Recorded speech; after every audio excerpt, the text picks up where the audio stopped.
The National Park Service emblem is shown. It is shaped like an arrowhead with the silhouettes of a mountain, trees, and a bison. Text reads, Scientists and Citizens, Investigating Aquatic Insects in Great Lakes National Parks. A map appears. Sleeping Bear Dunes National Lakeshore and Indiana Dunes National Lakeshore on Lake Michigan are marked with red stars. Shorebirds play in the sand and surf. Text reads, Kevin Skerl, Chief of Natural Resources, Sleeping Bear Dunes National Lakeshore. He interviews by a river. Sleeping Bear Dunes is a special place because of the glacial features that are here. They're very dramatic sand dune systems.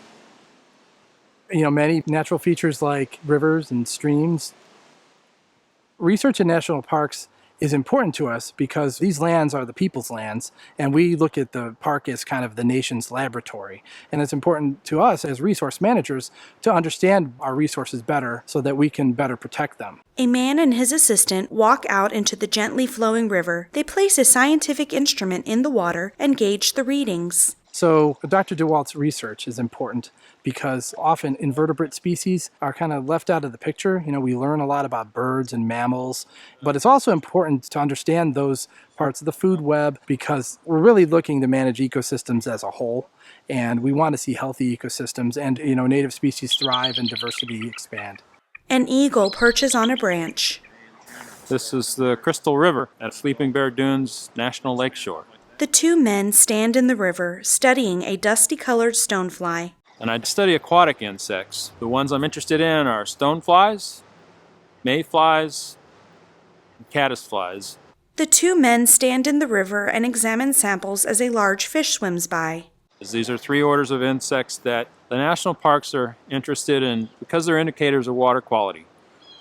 And they also indicate how well the habitat's doing. Text reads, R. Edward DeWalt, Ph.D., Aquatic Entomologist, University of Illinois. By the way, this has great insects in it.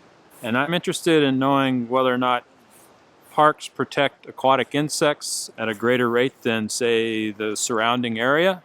We'd hope so. That's one of the objectives of national parks. And so what I'm looking for when I come here is habitat that's intact. He picks up a large piece of wood in the water. He finds a stonefly nymph. So I want to go to streams that have lots of natural wood in the bottom, lots of cobble, that flow pretty fast, that are clear and clean. And the national park helps provide those sorts of streams because they protect them. Many fish swim in the very clear water. In lots of places where I've worked, I've had volunteers helping me. At night, a volunteer fills a square shallow container on the ground with alcohol. Indiana Dunes National Lakeshore set up this volunteer network who would set my traps out at night and at night go back out and find them and bring them back to me, and then set up a day where we'd have volunteers come in and help sort that material. The volunteer sorts the insects into different dishes in the lab. The benefit for a volunteer helping scientists conduct science is, one, they get to learn about this great natural laboratory that we have. Most people would not have any idea what occurs below the level of the water. They also will learn what it takes to conduct science that's useful. At night, a white sheet is draped over a clothesline with a black light. The volunteer and a researcher catch insects that land on the sheet. They might also decide that they like it. And I've had volunteers decide to change their majors because of some of the work they've done for me. It gives them some guidance on what they might want to do with their lives. Doing something that's really useful to scientists and the society in general. Text reads, Victoria H. Brinson, volunteer, Indiana Dunes National Lakeshore. When I went to volunteer, I'm thinking, maybe a nice office gig, not really going outside. But when they said insects, I was like, really? Insects? And this was night collection. It wasn't daytime collection. So you have to go out at night in the middle of the forest and collect insects. And I'm like, what did I get myself into? But I think that was a turning point in my life, I think. Because being here and doing a citizen science program actually opened up my eyes to other ways that I can help out. And I really liked the environment after that. And I'm like, you know what, let me just go into environmental science. I think this is really what I want to do. An emblem for the Great Lakes Research and Education Center appears. Text reads, Joy Marburger, Ph.D., Research Coordinator. She interviews in a lab. The Great Lakes Research and Education Center facilitate research and better monitoring in the Park Service because the national parks are important for enjoyment of the public, and we have to manage them in order to protect the resource. And one of the ways you protect the resource is to have better research done on that resource. Then that research can be conveyed to the public through citizen science. Is this the only color it comes in? Or? The public actually gains a lot of knowledge from working with the researcher directly.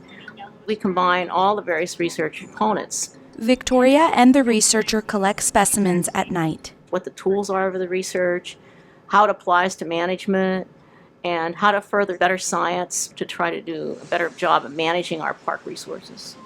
Credits roll over a view of waves and the shoreline. Produced by Ravenswood Media, Inc. Project lead, Wendy Smith, Great Lakes Research and Education Center. Featuring Kevin Skerl, R. Edward DeWalt, Faye Schoon, Victoria H. Brinson, Desiree Robertson, Joy Marburger. With special thanks to Dunes Learning Center, Field Museum of Natural History, Illinois Natural History Survey, Indiana Dunes National Lakeshore, National Park Service, MPS Great Lakes Research and Education Center, Sleeping Bear Dunes National Lakeshore, University of Illinois, Ravenswood Media, Inc., 2015. The National Park Service emblem reappears.